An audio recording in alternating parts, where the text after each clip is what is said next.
Kelahiran Nabi. Sayyidul Mursalin berkata, Rasulullah dilahirkan di tengah kabilah besar Bani Hashim di kota Makkah pada pagi hari Senin, tanggal 9 Rabiul Awal pada tahun tragedi pasukan bergajah atau 40 tahun dari berlalunya kekuasaan Kisra Anushirwan.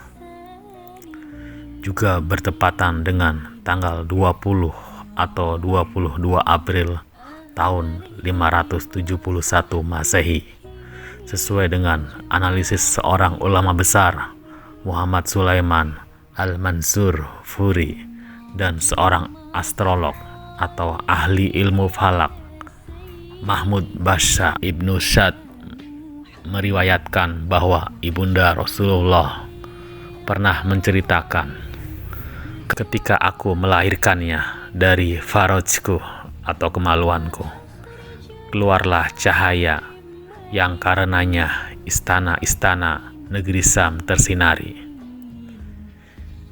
Imam Ahmad, Ad-Darimi, dan periwayat selain keduanya juga meriwayatkan versi yang hampir mirip dengan riwayat tersebut. Sumber lainnya menyebutkan telah terjadi irhasyad atau tanda-tanda awal yang menunjukkan akan diutusnya Nabi.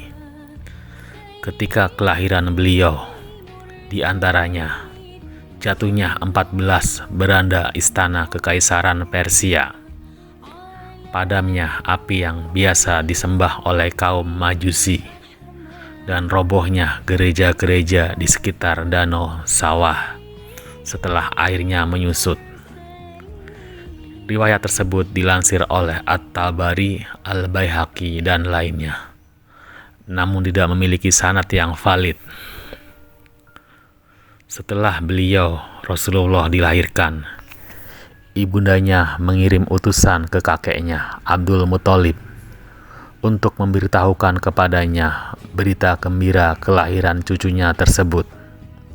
Kakeknya langsung datang dengan sukacita dan memboyong cucunya tersebut masuk ke Ka'bah, berdoa kepada Allah dan bersyukur kepadanya. Kemudian dia memberinya nama Muhammad, padahal nama seperti ini tidak populer ketika itu di kalangan bangsa Arab. Dan pada hari ke-7 kelahirannya, Abdul Muthalib mengkhitan beliau sebagaimana tradisi yang berlaku di kalangan bangsa Arab. Wanita pertama yang menyusui beliau setelah ibundanya adalah Suwaibah. Wanita ini merupakan budak wanita Abu Lahab yang saat itu juga tengah menyusui bayinya yang bernama Masruh. Sebelumnya, dia juga telah menyusui Hamzah bin Abdul Muthalib, kemudian menyusui Abu Salamah bin Abdul Asad al-Makhzumi setelah menyusui beliau. Di perkampungan kabilah Bani Sya'ad, tradisi yang berlaku di kalangan bangsa Arab yang tinggal di kota adalah mencari para wanita yang dapat menyusui bayi-bayi mereka sebagai tindakan preventif terhadap tersebarnya penyakit-penyakit kota.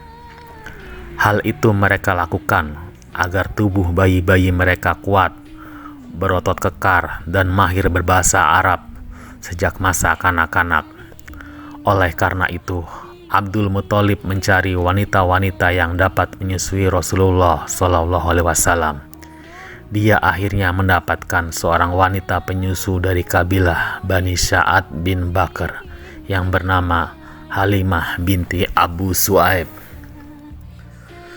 Suami wanita ini bernama Al-Harits bin Abdul Uzza yang berjuluk Abu Kabsyah, yang juga berasal dari kabilah yang sama.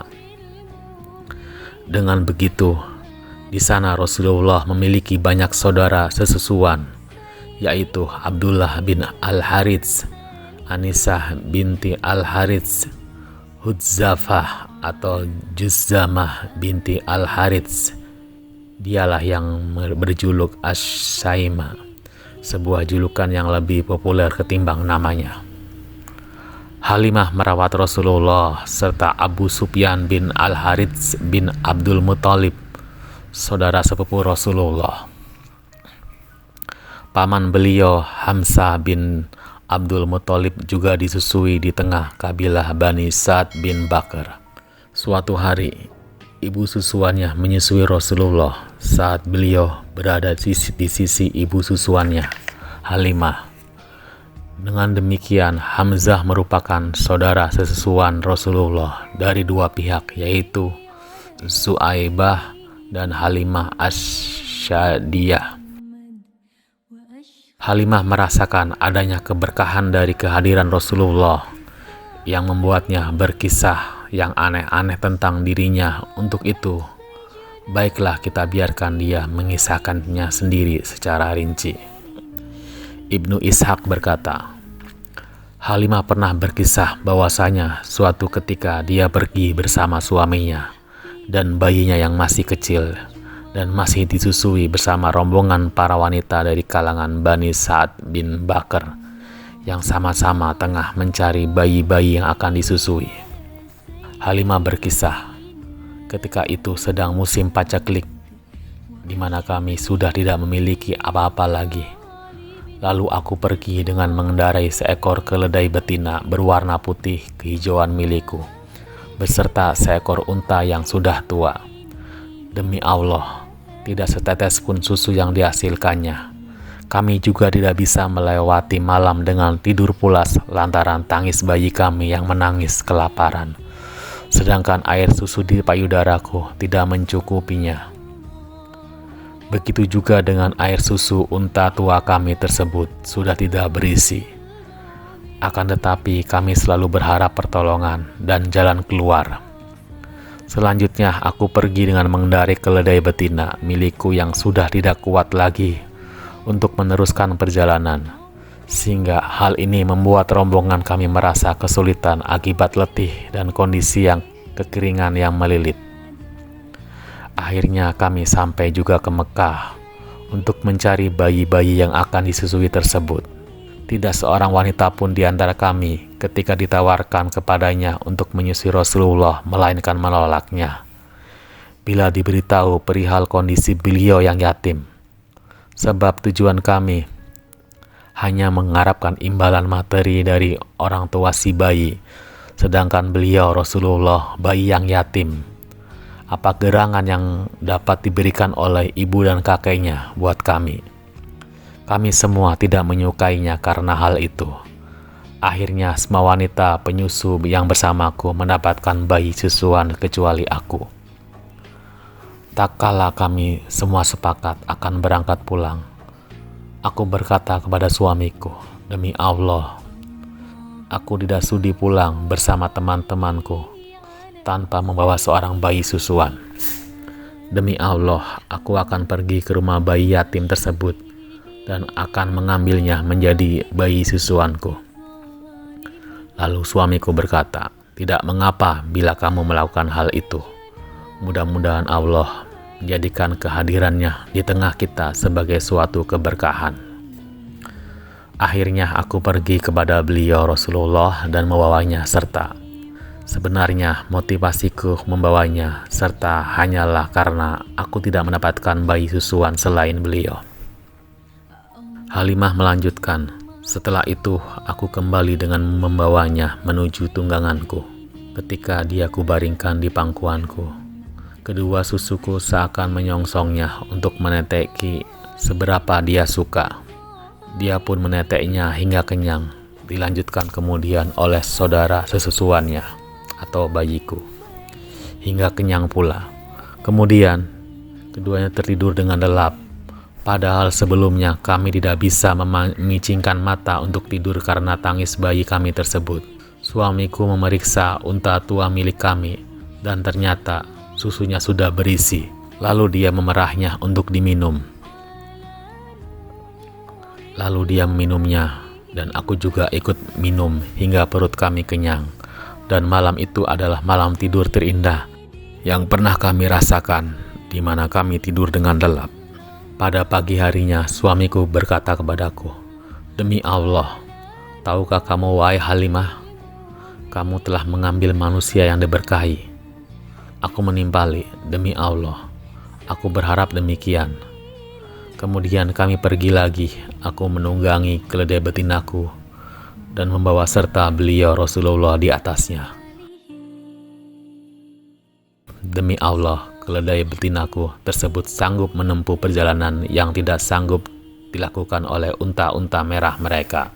Sehingga teman-teman wanitaku dengan penuh keheranan berkata kepadaku, "Wahai putri Abu Su'aib, ada apa denganmu? Kasihanilah kami. Bukankah keledai ini yang dulu engkau tunggangi ketika pergi?" Aku menjawab, "Demi Allah, inilah keledai yang dulu itu." Lalu mereka berkata, "Demi Allah, pasti ada sesuatu pada keledai ini." Kemudian sampailah kami di tempat tinggal kami di perkampungan kabilah Bani Sa'ad. Sepanjang pengetahuanku, tidak ada bumi Allah yang lebih tandus darinya. Sejak kami pulang dengan membawa Muhammad Rasulullah SAW, kambingku tampak dalam keadaan kenyang dan air susunya banyak, sehingga kami dapat memerahnya dan meminumnya, padahal orang-orang tidak mendapatkan setetes air susu pun meskipun di kantong susu kambing. Kejadian ini membuat kaumku yang bermukim berkata kepada para penggembala mereka, "Celakalah kalian, pergilah ikuti kemana saja penggembala kambing putri Abu Su'aib mengembalakan kambingnya." Meskipun demikian, realitasnya kambing-kambing mereka tetap kelaparan dan tidak mengeluarkan air susu setetes pun, sedangkan kambingku selalu kenyang dan banyak air susunya. Kemudian kami selalu mendapatkan tambahan nikmat dan kebaikan dari Allah hingga tak terasa 2 tahun pun berlalu dan tiba waktuku untuk menyapihnya. Dia tumbuh berkembang tidak seperti kebanyakan anak-anak sebayanya. Sebab sebelum mencapai usia 2 tahun, dia sudah tumbuh besar. Dia sudah tumbuh dengan postur yang bongsor. Halimah melanjutkan, akhirnya kami mengunjungi ibunya. Dan dalam hati yang paling dalam, kami sangat berharap dia masih bisa berada di tengah keluarga kami. Karena keberkahan yang kami rasakan sejak keberadaannya tersebut. Kemudian kami membujuk ibunya. Aku berkata kepadanya, "Kiranya Anda sudi membiarkan anak ini bersamaku lagi hingga dia besar. Sebab aku khawatir dia terserang penyakit menular yang bisa menjangkiti kota Makkah."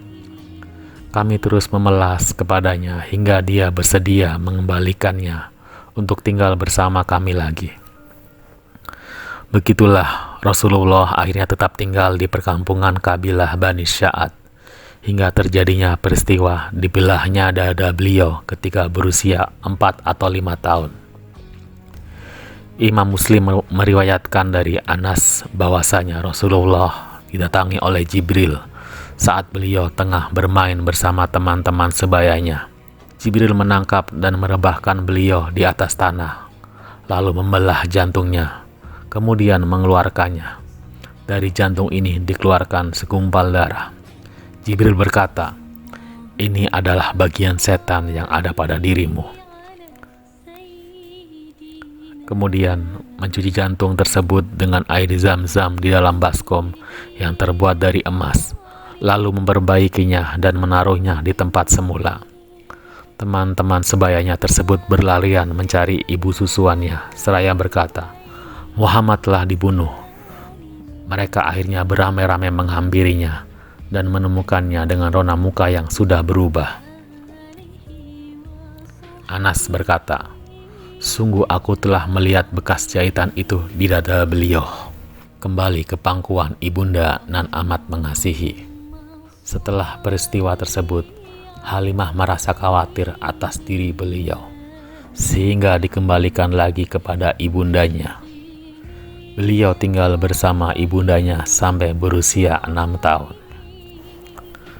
Sebagai bentuk kesetiaannya, Aminah memandang perlu untuk menziarahi kuburan suaminya di Yatsrib atau Madinah.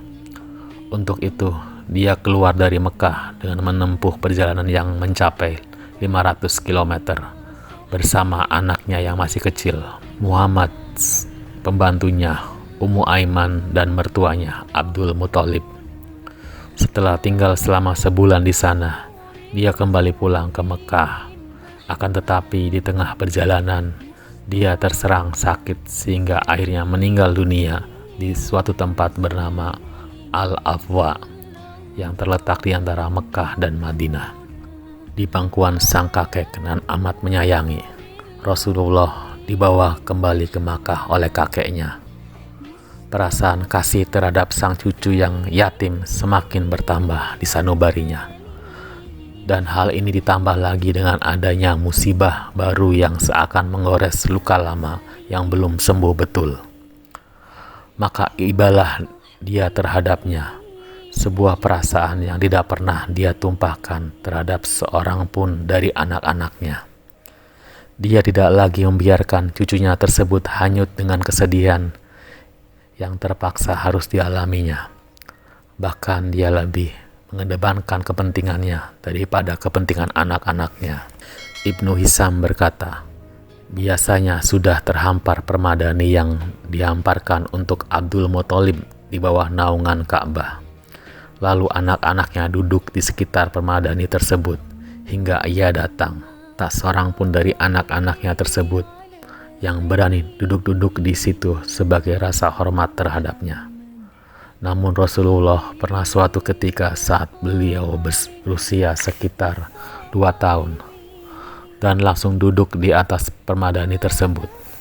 Paman-pamannya serta-merta mencegahnya agar tidak mendekati tempat itu. Beliau kebetulan melihat tindakan anak-anaknya itu. Abdul Muthalib berkata kepada mereka, "Jangan kau ganggu cucuku. Demi Allah, sesungguhnya dia nanti akan menjadi seorang yang besar." Kemudian ia duduk-duduk bersama beliau di permadani tersebut, sembari mengusap-ngusap punggungnya dengan tangannya. Dia merasa senang dengan kelakuan cucunya tersebut. Saat beliau berusia 8 tahun 2 bulan 10 hari, kakek beliau meninggal dunia di kota Mekah. Sebelum meninggal, dia memandang bahwa selayaknya dia menyerahkan tanggung jawab terhadap cucunya tersebut kepada paman beliau, Abu Thalib, saudara kandung ayahanda beliau. Di pangkuan sang paman nan penuh belas kasih, Abu Thalib melaksanakan amanah yang diembankan kepadanya untuk mengasuh keponakannya dengan sebaik-baiknya dan menggabungkan beliau dengan anak-anaknya. Dia bahkan mendahulukan kepentingannya ketimbang kepentingan mereka. Dia juga mengistimewakannya dengan penghormatan dan penghargaan. Perlakuan tersebut terus berlanjut hingga beliau berusia di atas 40 tahun. Pamannya masih tetap memuliakan beliau, membentangkan perlindungan terhadapnya, menjalin persahabatan, ataupun mengobarkan permusuhan dalam rangka membelanya, meminta hujan berkat kedudukan beliau. Ibnu As-Sakir meriwayatkan hadis dari Jalhamah bin Arfatah. Dia berkata, ketika aku datang ke Mekah, mereka sedang mengalami musim paceklik atau tidak turun hujan. Lantas orang-orang Quraisy berseru, "Wahai Abu Thalib, air lembah telah mengering dan kemiskinan merajalela. Untuk itu, mari kita meminta agar diturunkan hujan." Kemudian Abu Thalib keluar dengan membawa seorang anak yang laksana matahari yang diselimuti oleh awan tebal, pertanda hujan lebat akan turun, yang darinya muncul kabut tebal, yang di sekitarnya terdapat sumber mata air sumur. Lalu Abu Thalib memegang anak tersebut, menyandarkan punggungnya ke Ka'bah, serta menaunginya dengan jari jemarinya. Ketika itu, tidak ada gumpalan awan sama sekali. Namun tiba-tiba awan datang dari sana sini, kemudian turunlah hujan dengan lebatnya sehingga lembah mengalir air dan lahan-lahan tanah menjadi subur. Mengenai peristiwa ini, Abu Thalib menyinggungnya dalam rangkaian baitnya. Dan bocah yang putih, sang penolong anak-anak yatim dan pelindung para janda, melalui kedudukannya lah hujan diharapkan turun. Bersama sang rahib Bahira, ketika Rasulullah berusia 12 tahun, menurut riwayat lain 12 tahun 2 bulan 10 hari, pamannya Abu Talib membawanya serta berdagang ke negeri Syam hingga mereka sampai di suatu tempat bernama Busra yang masih termasuk wilayah Syam dan merupakan ibu kota Hauran. Ketika itu Syam merupakan ibu kota negeri-negeri Arab yang masih mengadopsi undang-undang Romawi. Di negeri inilah dikenal seorang rahib atau pendeta yang bernama Bahira. Ada yang mengatakan nama aslinya adalah Jarjis. Ketika rombongan tiba, dia langsung menyongsong mereka, padahal sebelumnya dia tidak pernah melakukan hal itu. Kemudian berjalan di sela-sela mereka hingga sampai kepada Rasulullah, lalu memegang tangannya sembari berkata, "Inilah penghulu alam semesta. Inilah utusan Rabb dalam semesta. Dia diutus oleh Allah sebagai rahmat bagi alam semesta ini." Abu Talib dan pemuka kaum Quraisy bertanya kepadanya, "Bagaimana Anda tahu hal itu?" Dia menjawab, "Sesungguhnya ketika kalian muncul dan naik dari bebukitan, tidak satu pun dari bebatuan ataupun pepohonan melainkan bersujud kepadanya, dan keduanya tidak akan bersujud kecuali terhadap seorang nabi.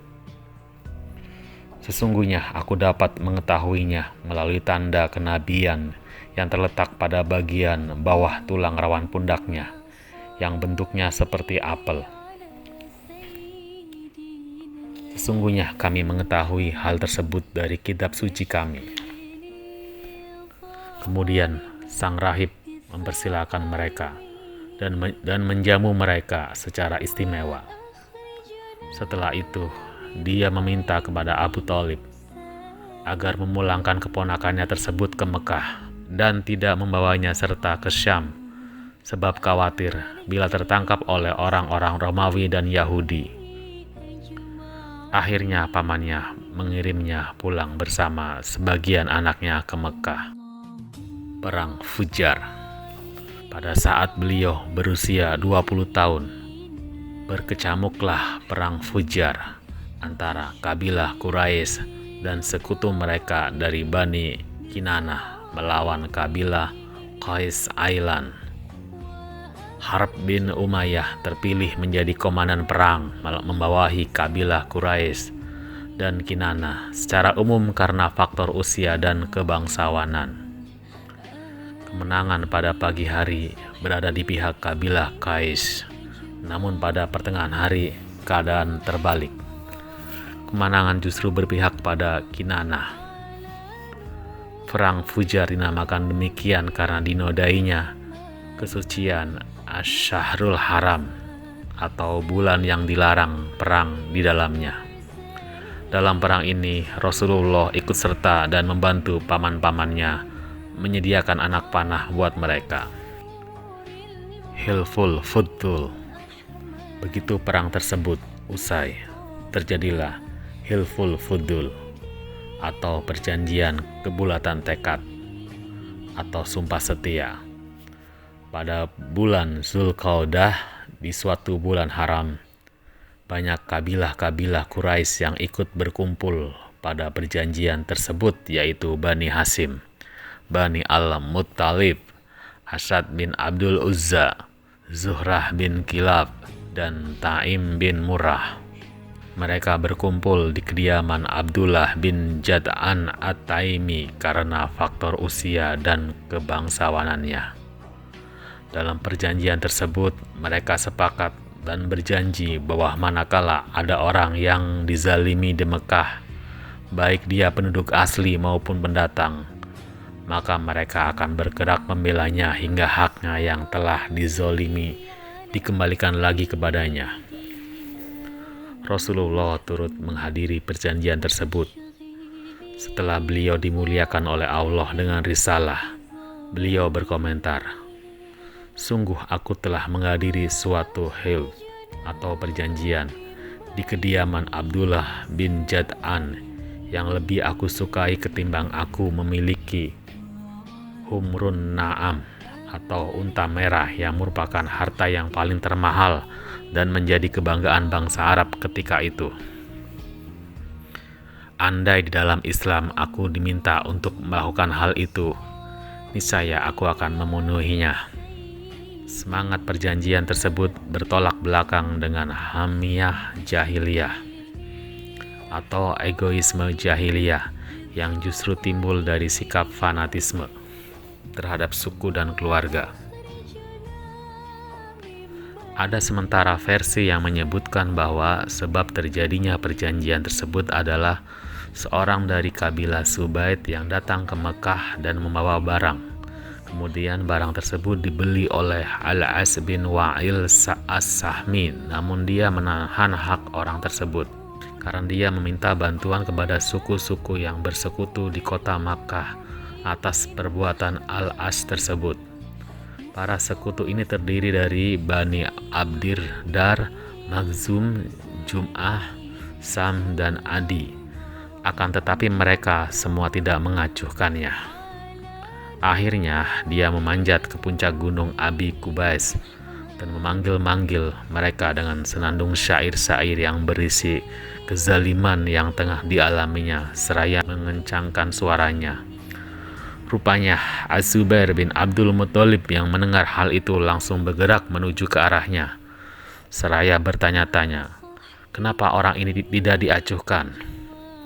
Tak berapa lama kemudian berkumpullah kabilah-kabilah yang menyetujui perjanjian Hilful Fuddul di atas. Lantas mereka mendatangi Al-As bin Wa'il dan merebut hak orang dari suku Subaid tersebut darinya setelah menandatangani perjanjian. Meniti kehidupan dengan kerja keras. Di permulaan masa mudanya, beliau Rasulullah tidak memiliki pekerjaan tetap. Hanya saja banyak riwayat yang menyebutkan bahwa beliau bekerja sebagai pengembala kambing. Bahkan mengembalakannya di perkampungan kabilah Bani Sa'd. Disebut juga bahwa beliau mengembalakan kambing milik penduduk Mekah dengan upah harian sebesar beberapa kirot atau bagian dari uang dinar. Selain itu, juga disebutkan bahwa ketika berusia 25 tahun, beliau pergi berdagang ke negeri Syam dengan modal dari Khadijah.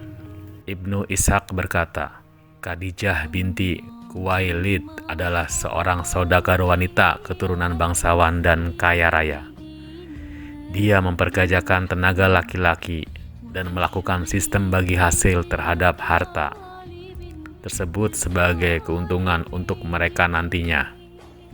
Kabilah Quraisy dikenal sebagai kaum berdagang handal. Tak kalah sampai ke telinga Khadijah perihal kejujuran bicara, amanah, dan akhlak Rasulullah yang mulia. Dia mengutus seseorang untuk menemuinya dan menawarkan kepadanya untuk memperdagangkan harta miliknya tersebut ke negeri Syam dengan imbalan yang paling istimewa yang tidak pernah diberikan kepada para pedagang lainnya. Dengan didampingi seorang budak laki-laki milik Khadijah yang bernama Maisarah, beliau menerima tawaran tersebut dan berangkat dengan barang-barang dagangan Khadijah bersama budak tersebut hingga sampai di negeri Syam.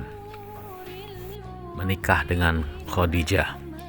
Ketika beliau pulang ke Mekah dan Khadijah melihat betapa amanahnya beliau terhadap harta yang diserahkan kepadanya, beliau juga dengan keberkahan dari hasil perdagangan yang belum pernah didapatinya sebelum itu.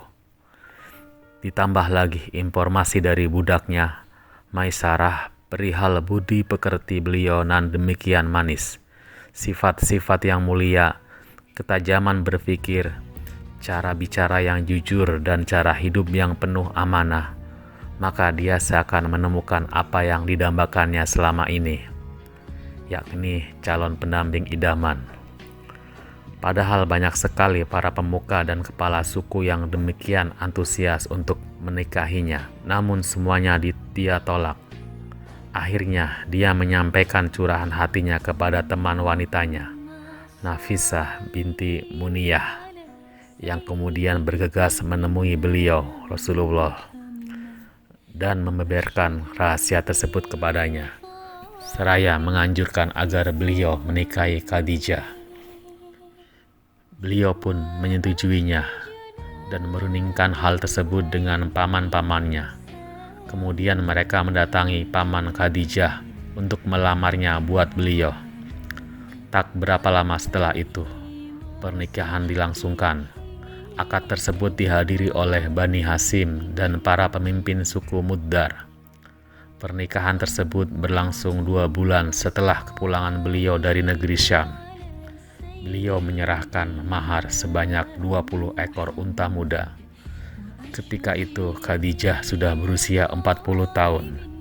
Dia adalah wanita yang paling terhormat nasabnya, paling banyak hartanya, dan paling cerdas otaknya di kalangan kaumnya. Dialah wanita pertama yang dinikahi oleh Rasulullah. Beliau tidak pernah memadunya dengan wanita lain hingga dia wafat. Semua putra-putri beliau berasal dari pernikahan beliau dengannya kecuali putra beliau, Ibrahim.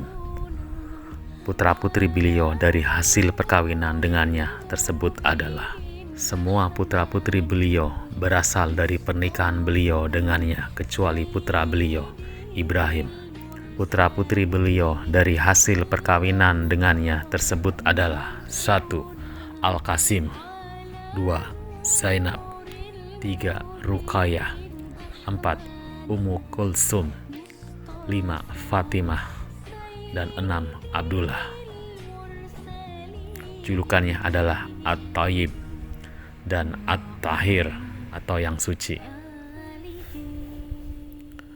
Semua putra beliau meninggal dunia di masa kanak-kanak, sedangkan putri-putri beliau semuanya hidup pada masa Islam dan memeluk Islam serta juga ikut berhijrah.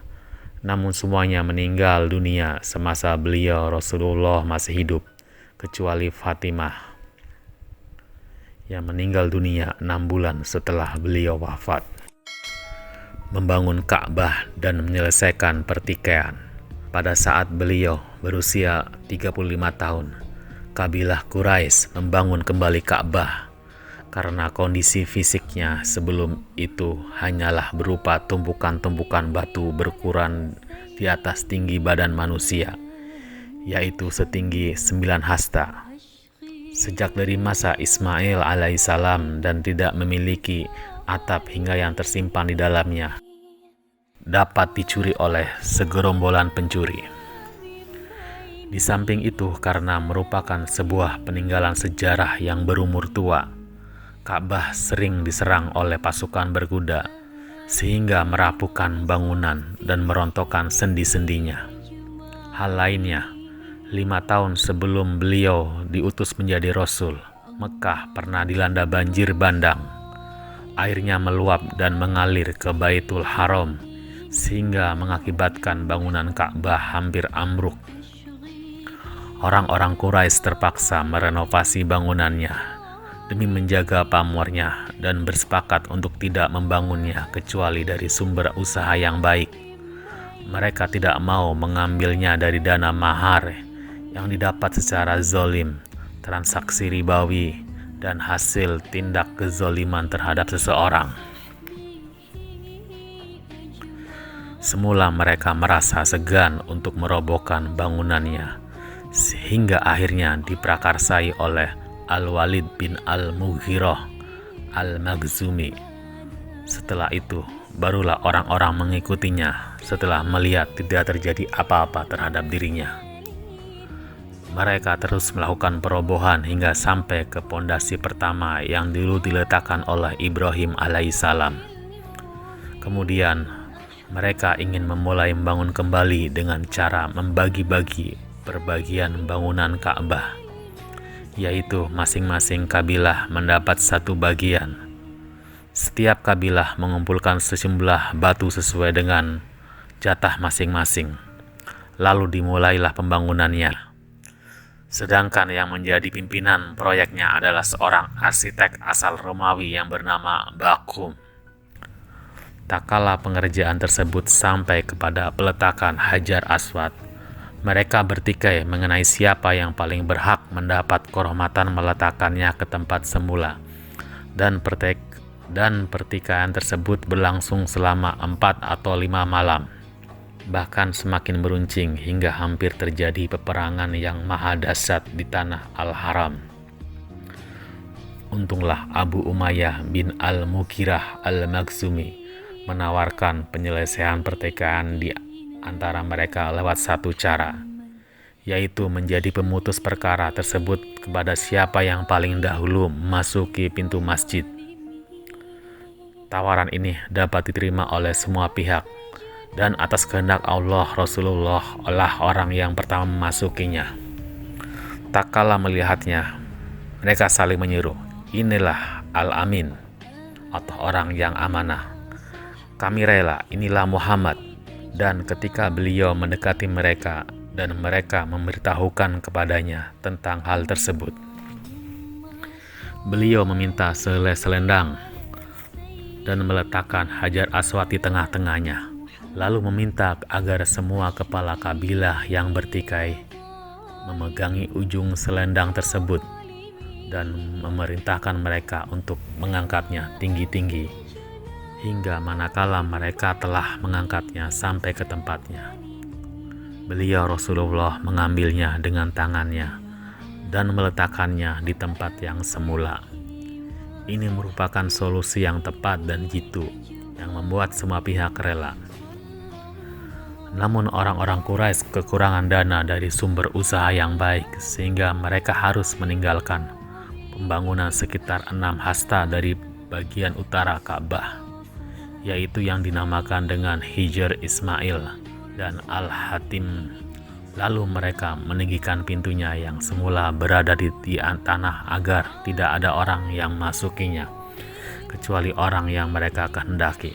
Tatkala pembangunan sudah mencapai 15 hasta, mereka mengatapinya dan menyangganya dengan 6 buah tiang. Setelah proyek renovasi selesai, Ka'bah tersebut berubah menjadi hampir berbentuk kubus dengan ketinggian kurang lebih 15 meter. Panjang sisi yang berada di bagian Hajar Aswad adalah 10 meter dan bagian depan yang berhadapan dengannya juga 10 meter. Hajar Aswad sendiri dipasang di atas ketinggian 1,5 meter dari permukaan lantai dasar ta'wab. Adapun panjang sisi yang berada di bagian pintu depan yang bersehadapan dengannya adalah 12 meter. Sedangkan pintunya adalah 2 meter dari atas permukaan tanah. Dan dari bagian luarnya dikelilingi oleh tumpukan batu bangunan, tepatnya di bagian bawahnya. Tinggi rata-ratanya adalah 0,25 meter dan lebar rata-ratanya 0,30 meter. Bagian terakhir ini dikenal dengan nama Ashad Zirwan, yang merupakan bagian dari pondasi asal Ka'bah. Akan tetapi orang-orang Quraisy membiarkannya. Wa alihi wa sahbihi